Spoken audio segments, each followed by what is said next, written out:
छात्रों नमस्कार। Ranjeet Punia, SBRM government college Nagaur. छात्रों, अभी हम जिस टॉपिक पर बात कर रहे हैं वो है अलाउद्दीन खिलजी। पिछले अध्याय या वीडियो में हमने अलाउद्दीन खिलजी की गृह नीति पर विस्तार से डिस्कशन किया, विचार विमर्श किया। गृह नीति में हमने उसके शासनकाल के आरंभ में हुए विद्रोहों के बारे में पढ़ा, उन विद्रोहों का उसने कैसे दमन किया। इसके पश्चात उसने उन विद्रोहों के दमन के लिए क्या विस्तृत नीति अपनाई उसके बारे में पढ़ा। उन विद्रोहों को दबाने के लिए उसने गुप्तचर विभाग का पुनर्गठन किया, मद्यपान निषेध कर दिया, अमीरों के सामाजिक सम्मेलनों पर रोक लगा दी। जिन अमीरों के पास बहुत ज़्यादा धन संपत्ति इकट्ठी हो गई थी उनसे संपत्ति छीन ली। इसके बाद में अपन ने उसकी गृह नीति में उसकी हिंदुओं के प्रति नीति देखी। स्थायी सेना का उसने गठन किया, बाजार नियंत्रण व्यवस्था की स्थापना की। आज छात्रों हम अलाउद्दीन की राजस्व नीति और राज्यत्व के सिद्धांत के बारे में पढ़ेंगे। इसके अलावा हम अलाउद्दीन की विदेश नीति के बारे में भी पढ़ेंगे। उसकी विदेश नीति के अंतर्गत उत्तर भारत की विजय, दक्षिण भारत की विजय और मंगोल नीति आती है। तो छात्रों, सबसे पहले हम अलाउद्दीन खिलजी की राजस्व नीति पर विचार विमर्श करेंगे, डिस्कशन करेंगे, पढ़ेंगे। छात्रों, अलाउद्दीन को बाजार का नियंत्रण तथा रहन सहन का खर्च कम करने से ही संतोष नहीं हुआ, साथ ही साथ वह अपनी आर्थिक साधनों में भी अभिवृद्धि करना चाहता था। इसलिए उसने अपने राजस्व विभाग के सुधार की ओर ध्यान दिया। उसके पूर्वाधिकारियों ने वैज्ञानिक राजस्व नीति निर्धारित करने का प्रयत्न नहीं किया था। उन्होंने हिंदू काल से चली आई पुरातन व्यवस्था से ही संतोष कर लिया था। किंतु अलाउद्दीन एक साहसी साधन सुधारक था। वह केवल शासन में ही सुधार नहीं लाना चाहता था, अपितु राजस्व में भी अधिकतम वृद्धि करने के लिए मौलिक परिवर्तन करने का इच्छुक था। अलाउद्दीन ने राजस्व वृद्धि के उद्देश्य के लिए एक नियमावली प्रचलित की, जिससे दिल्ली सल्तनत के राजस्व में वृद्धि हुई।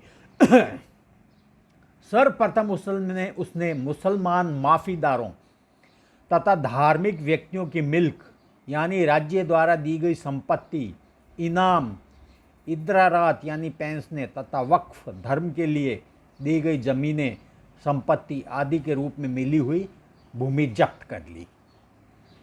दूसरे नियम के अनुसार सुल्तान ने चौधरी, खुत और मुकद्दम आदि हिंदू पदाधिकारियों को उन विशेषाधिकारों से वंचित कर दिया जिसका वे अनेक पीढ़ियों से उपभोग करते आए थे। राजस्व विभाग के इन 3 वर्गों के पदाधिकारियों को उनके वेतन आदि पूर्ववत मिलते रहे, लेकिन अन्य किसानों की भांति उन्हें भी भूमि, मकान, चारागाह व पशु कर देना पड़ता था। तीसरे नियम के आधार पर उसने उपज का 50% यानी आधा भाग भू राजस्व निर्धारित किया, यानी उपज का 1/2 भाग राज्य कर के रूप में लेता था। वह मुसलमानों से 1/4 भाग भूमि कर के रूप में लेता था। निस्संदेह अलाउद्दीन द्वारा 50% राजस्व लेना कठोर प्रतीत हुआ, अतः तब किसी ने भी इतना ऊंचा राजस्व नहीं लिया था। इससे पूर्व 1/3 या 1/4 भाग भू राजस्व लिया जाता था। डॉक्टर KS लाल का कहना है कि यह मांग असंवैधानिक नहीं थी, क्योंकि इस्लामी कानून के अनुसार राज्य के अधिकतम हिस्से के रूप में उपज का 50% अंश लेने की अनुमति है। मद्य निषेध तथा जुए के अड्डे बंद करने से शाही कोष को जो हानि हुई उसकी पूर्ति इस बढ़े हुए राजस्व से की गई। चौथा, उसने गृह कर, चारागाह, आयात निर्यात कर, पशु कर इत्यादि लगा दिए। बर्नी का कहना है कि सुल्तान ने समस्त दुधारू पशुओं पर चराई कर लगाया था। फरिश्ता का कहना है कि 2 जोड़ी बैल, 2 भैंसें, 2 गायें तथा 10 बकरियां कर से मुक्त थे। जजिया गैर मुसलमानों से लिया जाता था। उसका उद्देश्य काफिरों यानी हिंदुओं को उनकी अपमानजनक स्थिति का ज्ञान करवाना था। जजिया स्त्रियों, बच्चों, पागलों व निर्बलों से नहीं लिया जाता था। खम्स यह युद्ध में प्राप्त धन पर कर होता था। सुल्तान स्वयं 4/5 भाग लेता था तथा 1/5 सैनिकों को देता था। इससे पहले कि सुल्तान 4/5 भाग सेना को देते थे और 1/5 स्वयं रखते थे, लेकिन इसने खम्स में भी परिवर्तन किया और लूट के माल से सुल्तान का भाग 4/5 हो गया और सैनिकों का 1/5। ज़कात मुसलमानों से वसूला जाने वाला कर था। ये एक धार्मिक कर था जो मुसलमान अपनी आय का 1/40वां भाग देते थे, 2.5% देते थे। उसर मुसलमानों से भूमि कर था जो 1/4 भाग था और खराज हिंदुओं से लिया जाने वाला भूमि कर था जो 1/2 भाग लिया जाता था। पांचवा सुधार यह था कि कितनी भूमि पर खेती होती है और उसकी वास्तविक उपज क्या है, यह निश्चित करने के उद्देश्य से भूमि की पैमाइश करवाई गई। अलाउद्दीन के पूर्वाधिकारियों में से किसी ने इस परिपाटी का अनुसरण नहीं किया गया। Doctor KS. लाल, किशोरी शरण लाल की धारणा है कि अलाउद्दीन भारत का पहला मुस्लिम शासक था जिसने भूमि की वास्तविक माप कर राजस्व निर्धारित किया। भूमि बंदोबस्त करने से पहले उसने पटवारियों तथा अभिलेखों से पता लगाया कि राज्य के प्रत्येक गांव में कितनी खेती योग्य भूमि है और उससे कितना लगान आता है। उपर्युक्त नियमों को कठोरता से लागू करने के लिए योग्य व ईमानदार राजस्व पदाधिकारी नियुक्त किए गए। इन सुधारों का परिणाम यह हुआ कि राज्य की आय में पर्याप्त वृद्धि हुई और उसका बोझ किसानों, भूमिधरों, व्यापारियों आदि जनता के सभी वर्गों पर पड़ा। परंतु अलाउद्दीन की इच्छा रही हो अथवा न रही हो, राजस्व का मुख्य भार हिंदुओं पर ही पड़ा, क्योंकि उनमें से बहुसंख्यक ऐसे थे जिनकी भूमि से घनिष्ठ संबंध था। राजस्व नकद व अनाज दोनों रूपों में लिया जाता था। तो छात्रों, ये थी अलाउद्दीन खिलजी की राजस्व नीति। अब हम पढ़ेंगे उसके राजत्व नीति या राजस्व के सिद्धांत। राजत्व के सिद्धांत को हम आज का संविधान कह सकते हैं। तत्कालीन राजाओं के राजत्व के सिद्धांत से अभिप्राय यह है कि वो कौन से नियम थे, वो कौन सी नीतियाँ थी, वो कौन से सिद्धांत थे जिनके आधार पर शासन प्रशासन चलाया जाता था। तो अब हम अलाउद्दीन खिलजी की राजत्व नीति पर डिस्कस करते हैं। डॉक्टर ईश्वर टोपा की धारणा है कि अलाउद्दीन के समय में राजत्व के सिद्धांत को नवीन रूप दिया गया। वह कैकुबाद व जलालुद्दीन के मानवीय प्रवृत्तियों पर आधारित राजत्व सिद्धांत को पसंद नहीं करता था।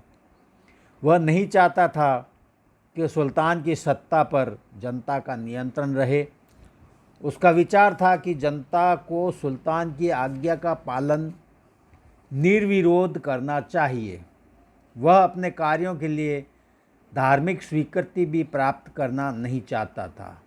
वह कहा करता था, राजा का कोई संबंधी नहीं होता तथा राज्य में रहने वाला प्रत्येक व्यक्ति उसका सेवक है, जिसका कर्तव्य है कि अपने शासक की प्रत्येक आज्ञा का पालन कर अनुशासन बनाए रखे।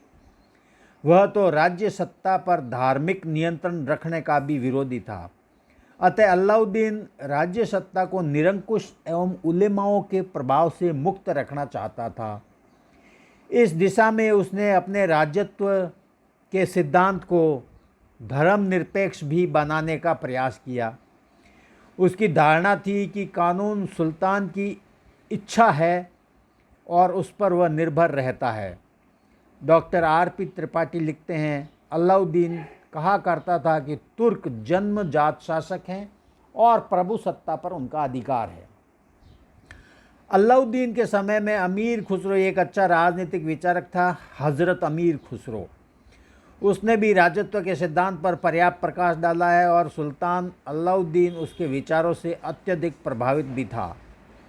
उसने अलाउद्दीन के राजत्व को न्याय संगत बनाने तथा उसे ऊंचा उठाने का प्रयास किया है। अमीर खुसरो की धारणा थी विजेता शब्द केवल विश्व विजेता द्वारा ही प्रयुक्त होना चाहिए, और वह भी उस दशा में जबकि वह उसके विजित साम्राज्य को ज़्यादा समय तक कायम रख सके। अमीर खुसरो ने लिखा है कि सूर्य पूर्व से पश्चिम तक धरती को अपनी तलवार की किरणों से आलोकित करता है, उसी प्रकार शासकों को भी विजय करनी चाहिए और उन विजयों को सुरक्षित रखना चाहिए। अतः स्पष्ट है कि अलाउद्दीन का राजत्व का सिद्धांत साम्राज्यवाद पर आधारित था, और यह तथ्य उसकी भारत विजय से प्रमाणित हो जाता है।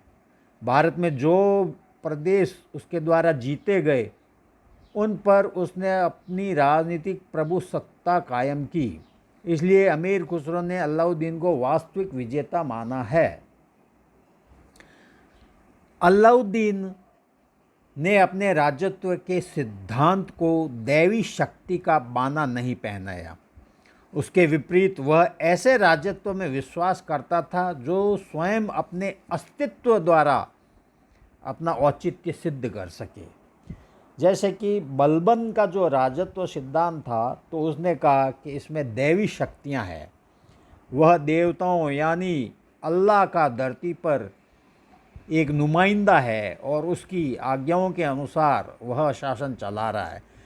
लेकिन अलाउद्दीन ने दिखा दिया कि जो राजत्व का सिद्धांत है वो उसके अस्तित्व से, उसकी शक्तियों से ही है, उसकी शक्तियों में निहित है।